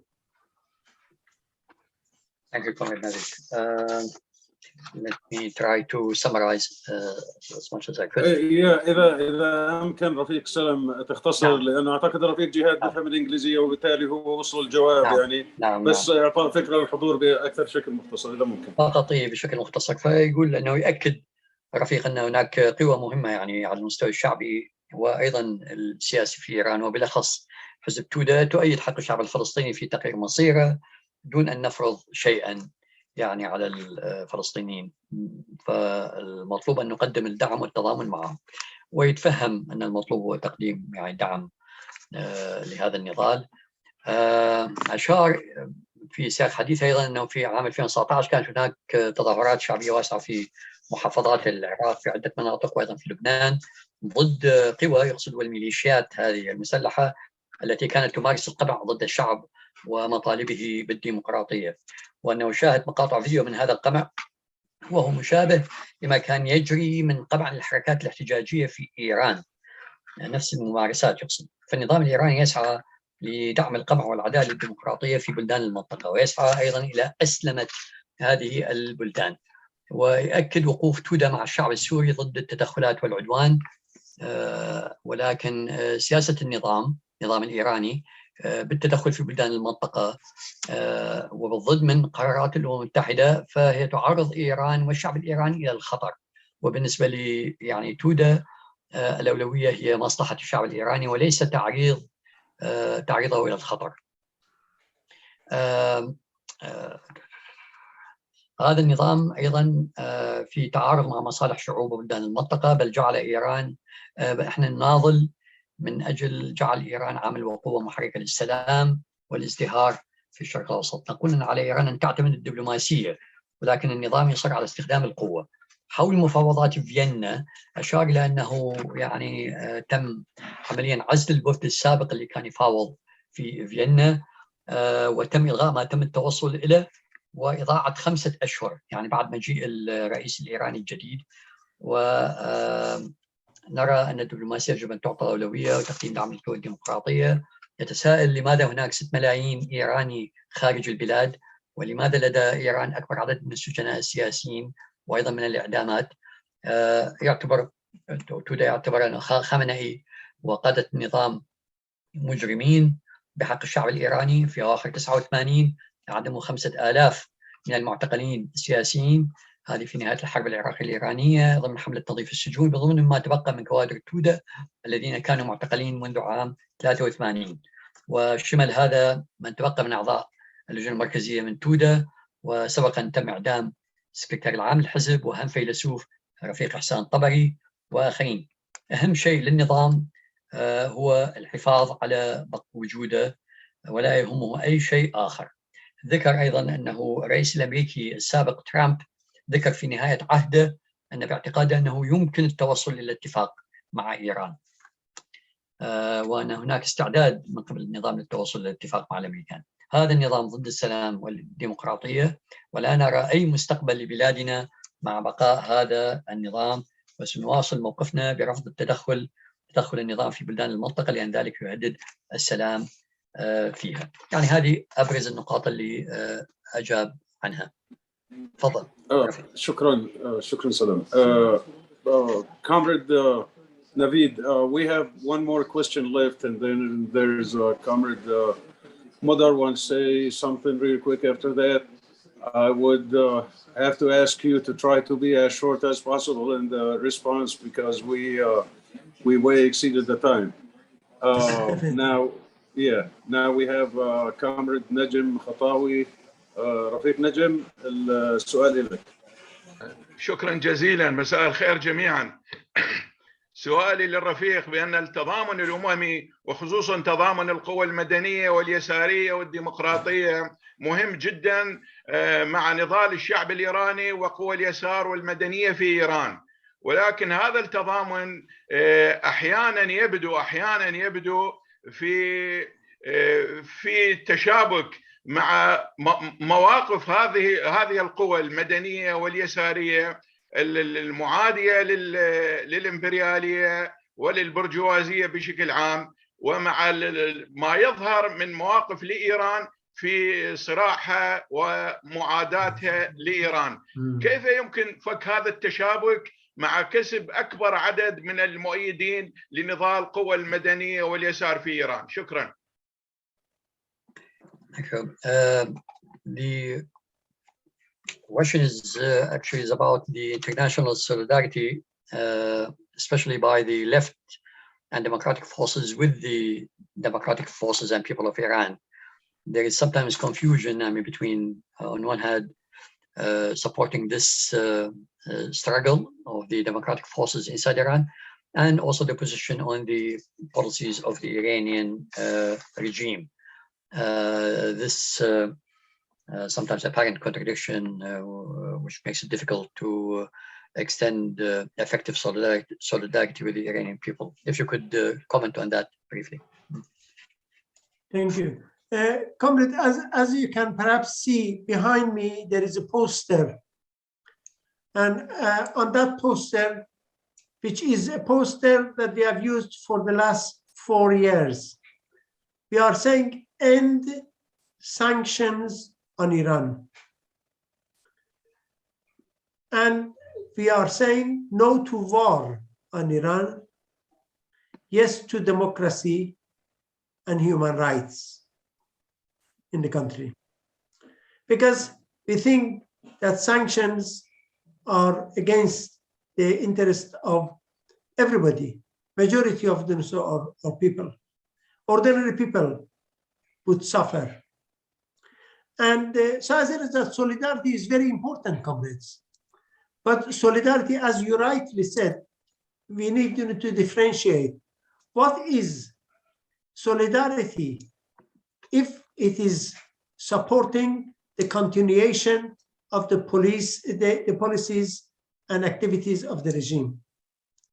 What we are saying is that the Iranian people, in their suffering, they are left alone. In many parts of the world, some sections of the left think that exactly on the basis of the enemy of my enemy is my friend, is supporting the policies of the Iranian regime. Of course, we cannot tell them, look, you are wrong, or you are. This is their decision and their interpretation. But the basis of this interpretation is wrong. We in the left movement are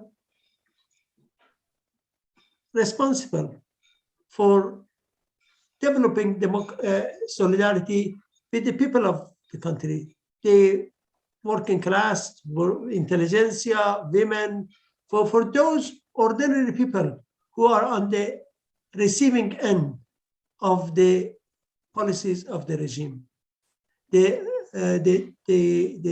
cruelties of the regime.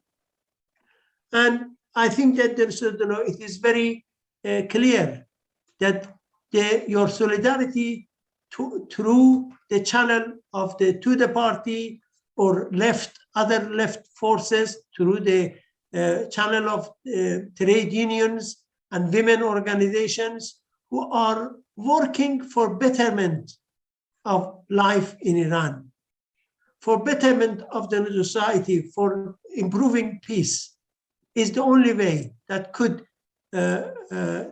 support us.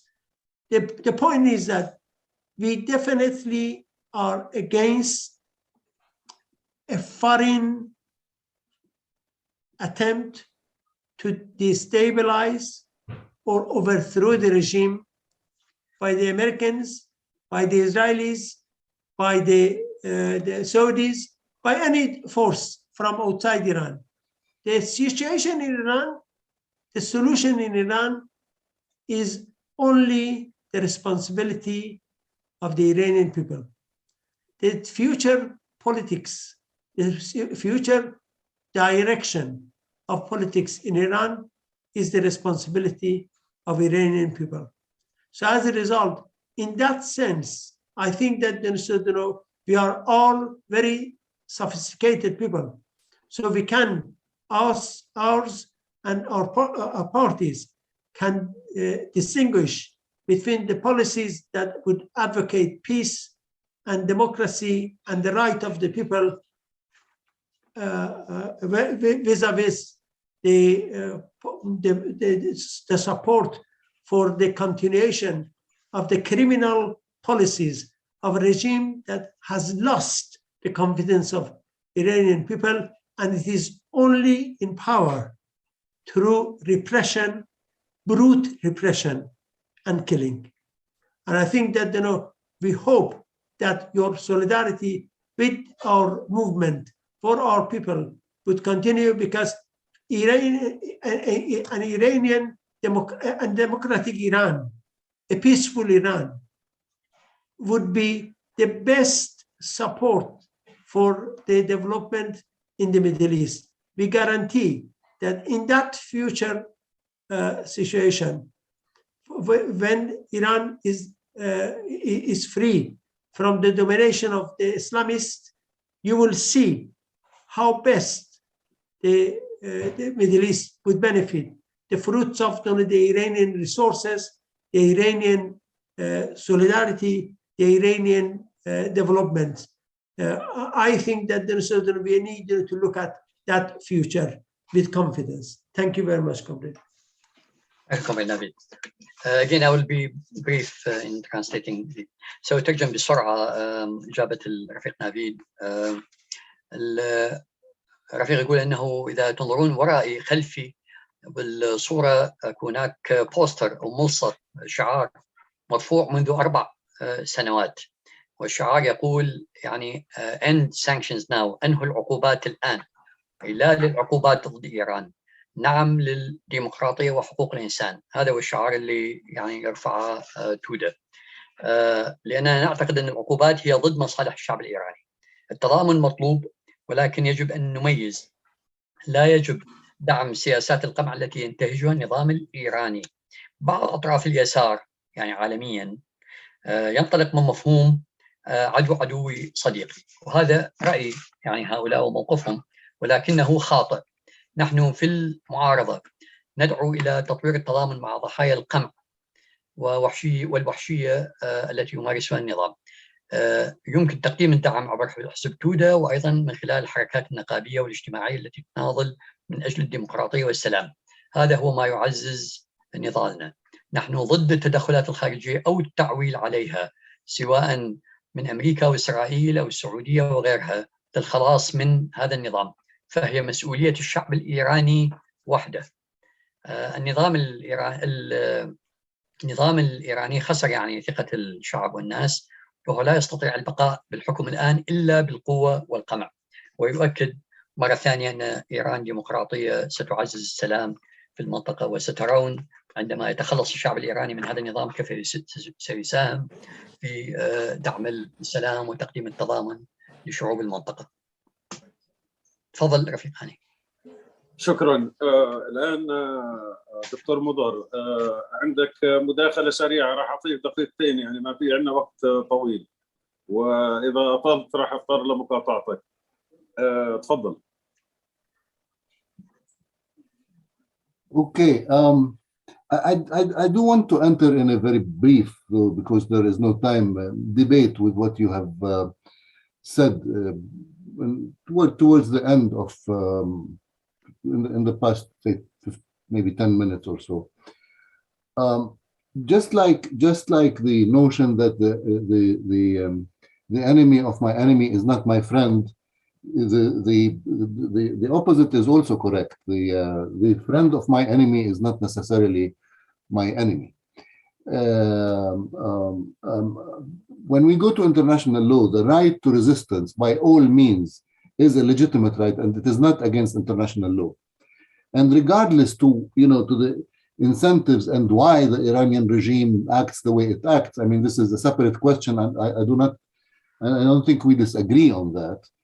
But condemning support to national liberation movements, I think, is not due in this place. In addition, it's just like victimizing the victim.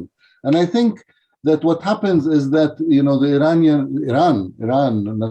not the regime only, but Iran suffers because of the sanctions, etc., that are imposed on it under the pretext of it supports Hamas, for example, is something that we need to resist at the level of resisting imperialism, not resisting the support to Hamas as a question of principle. The point that you've raised for me is a bit alerting. I mean, I'm talking in a very comradely and loving manner here. Very, very alerting, this notion of you have to light your house before you light the mosque. This is a very sort of Christian liberal kind of statement that I did not expect really from you. I think, serving the public has a priority over private interest. And when you expand this notion of what is the public in this case, I think international emancipatory solidarity has a priority. Of course, there are measures, not to the degree of starving the Iranian people, but the idea that you cannot start doing solidarity before you are really, well off and having no economic problems, etc., will lead us to a situation of the prevalence of the neoliberal order rather than resisting it. So I would consider sort of some caveats on these particular statements that you've made in the last. Let me quickly translate into Arabic because I probably can do that faster than others. أنا اللي كنت عم بقوله إنه يعني إذا بنغض النظر عن الدوافع اللي بتخلي النظام الإيراني يوفر الدعم لحدا زي حماس ولا غيرها، ما بيصير يخلينا ناخذ موقف اللي فيه نجرم الضحية. التضامن الأممي مع حركات التحرر الوطني سلمي ولا عسكري هو شيء مشروع في القانون الدولي، وكونه الإيران والشعب الإيراني بتضرروا من مواقف الغرب اللي مبنية على هاي الحجج هو بيدخلنا في صراع مع الغرب مش مع إيران في هاي الحالة على وجه التحديد. وبالتالي لازم نكون حذرين من انه مثل ما احنا بنفهم انه عدوي ليس بالضروره صديقي، وصديق عدوي ليس بالضروره عدوي بهذا المعنى. والشيء الاخراني انا بس يعني هذا من باب الرفاقيه العاليه، انتقدت بشده استخدام المثل اللي بيقول انه الواحد لازم يضوي بيته قبل ما يضوي الجامع، لأنه أنا بعتقد أنه لا، لازم يضوي الحيز العام قبل ما يضوي بيته الواحد. يعني إذا في أولوية لصالح العام على المصلحة الخاصة الضيقة، إذا إحنا اشتراكيين يعني. شكرا مضر. Comrade Nafeed, if you have anything to say about what Comrade Mudar said. Very quickly. First of all, comrades, I think that I would like to assure you that our solidarity with the people of Middle East, with the people of Palestine, with the people of Yemen, with the people of Lebanon, with the people of Iraq, is foremost on our mind. But we also are very clear that when we see that in Maidan al-Tahrir in Baghdad, people are killed by gas canisters fired by the guns and weaponry of the Shia militias, and unknown, very suspicious elements against the people who are exercising their democracy. We are a little bit sad. We cannot actually accept that is a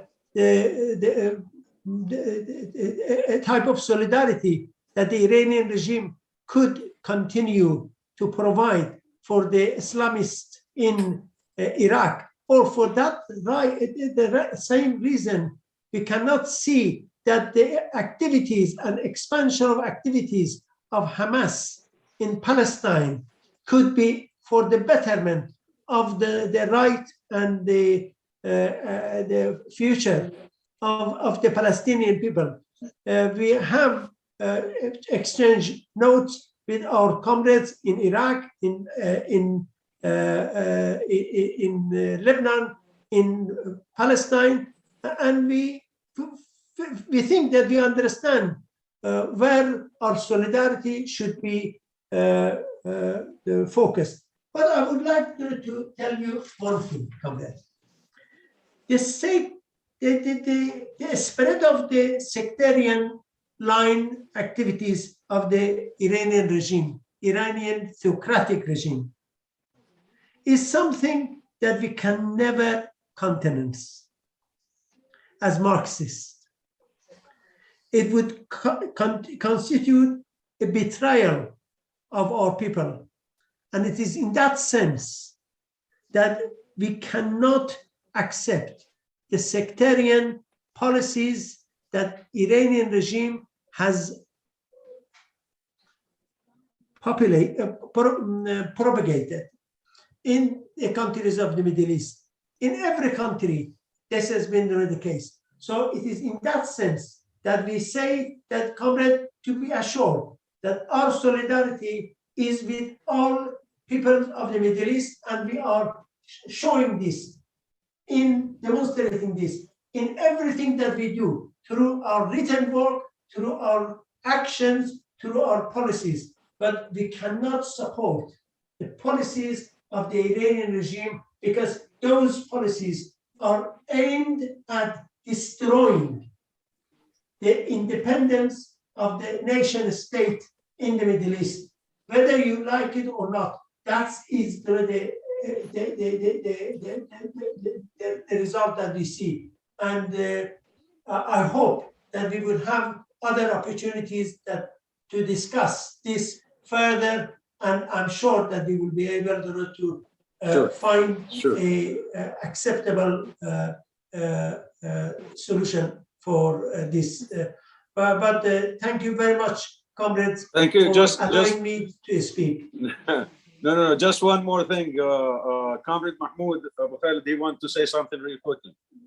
Please. شكرا يا رفيق. أنا عندي ملاحظة حول النشاط الثقافي. ترجم ما قال الرفيق لو لا؟ نعم. عفوا رفيق محمود، عفوا.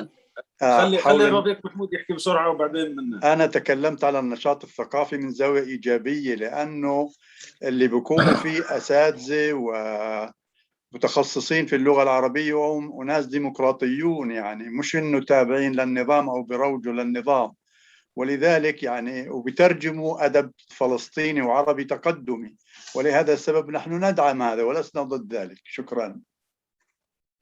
تفضل سيد رفيق سلام. نعم just إذا أمكن ترجم الملاحظة الأخيرة من رفيقنا محمود. Comrade Nafid, Comrade Mahmoud was just explaining the point he made earlier about this cultural activity. Maybe it was misunderstood that he pointed out that this activity of translating works, Arab works and also Palestinian, actually on this level. I mean, not by the state or by that. So it's on that level. Progressive work. نعم. الإجابة من رفيق نافيد أيضا على الملاحظة الأخيرة من دكتور مضر، يؤكد هو أيضا في البداية تضامن توده مع شعوب بلدان المنطقة، فلسطين، سوريا، لبنان، اليمن، وهذا في مقدمة أولويات الحزب.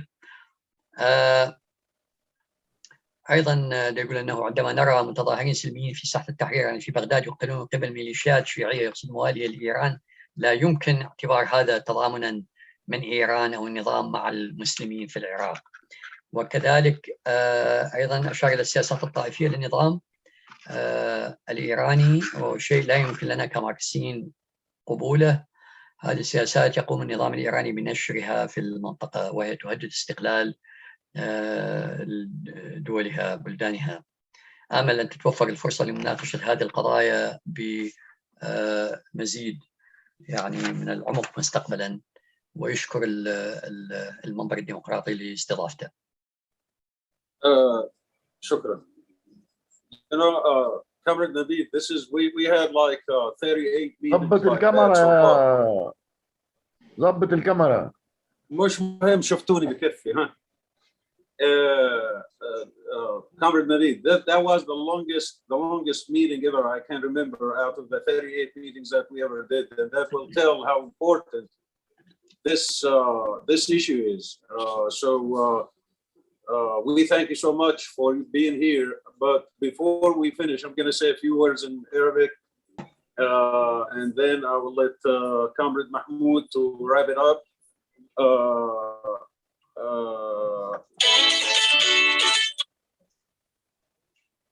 طيب يعني واضح انه النقاش كان حيوي ومفيد جدا ومتشعب ومتشابك.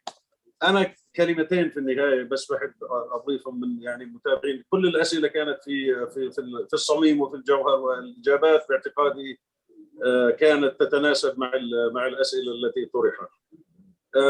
من المهم اعتقد انه نفهم موضوع انه الحريات لا تتجزأ.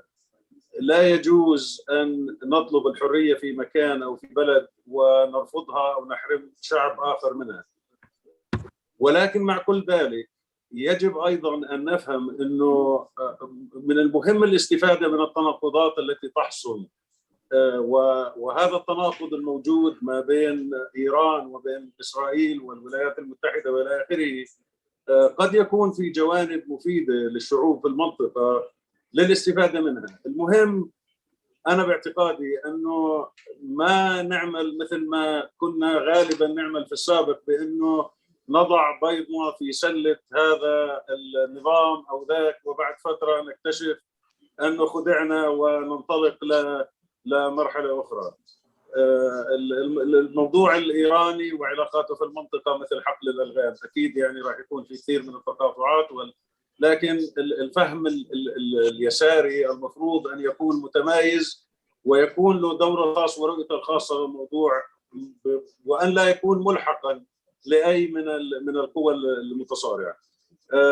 في النهاية بود أشكر شكر جزيل جدا للرفيق سلام، لأنه هو الحقيقة بطل هذه الندوة على كل الترجمات اللي قام فيها. جهد مشكور جدا. شكرا لرفيق نافيد لحضوره، على أمل أن يكون في لقاءات أخرى ممكن مع رفيق نافيد لتغطية أكبر لهذه الموضوع اللي هي فقط موضوع التأثير الإيراني والدور الإيراني في المنطقة العربية وعلاقة اليسار في المنطقة العربية مع بهذا الخصوص. في النهاية اسمحوا لي أعطي الكلمة للرفيق محمود أبو شادي لنختم هذا اللقاء، وآسف على الإطالة بس أعتقد الأمور كانت مهمة لدرجة أنه كان صعب يعني أوقف أي حد من الإدلاء برأيه في الموضوع. رفيق محمود تفضل. طيب رفاق، يعطيكم العافية. يعني الندوة كانت ناجحة 100% وغنية وعميقة وعرجت على قضايا كثيرة، وطول المدة تبعت الندوة بدل على أنه الندوة غنية بالمعلومات، غنية بكافة القضايا اللي انطرحت. مرة أخرى أنا بشكر الرفيق نافيد وبشكر الرفيق سلم على المساهمة في الإعداد والتنفيذ في الترجمة وكافة القضايا. والحقيقة كما قال الرفيق هاني أنه الرفيق سلم هو كان صاحب هذه الندوة. يعطيك العافية يا رفيق، ويعطيك العافية يا رفيق هاني برضو. وندعوكم رفاق إلى الندوة القادمة في 8/1 إلى الرفيق كاوى محمود الأمين العام للحزب الشيوعي الكردستاني. وأخيرا تصبحوا على خير ويعطيكم ألف عافية. يعطيكم العافية. تصبحوا على خير. تصبحوا على خير جميعا. تصبحون على خير. نافيد نافيد عزيزي. نافيد. تحيات رفيقنا النضال، تحياتنا. Was a pleasure. Thank you. مع السلامة. مع السلامة جميعا. تصبحون على خير. تصبحوا على خير. تصبحون على خير. Comrade, thank you very much. صباح الخير. Good night. Comrade Salam, thank you very much for all your work. I really don't know how to thank you. You have done fantastic, and I'm grateful and in debt to you for your excellent effort tonight to translate my contribution. Thank you very much. Without you, it would not be possible. Thank you again. You're most welcome. Nafid, we'll see you in Lisbon. Yes, definitely. Bye-bye. Bye-bye, comrade. Bye-bye. Comrade Isam, good night. And comrade, good night. Comrade good night. Good night for everyone. Good night. Thank you. Hope to see you again, comrade. Thank you. Bye-bye. Bye-bye.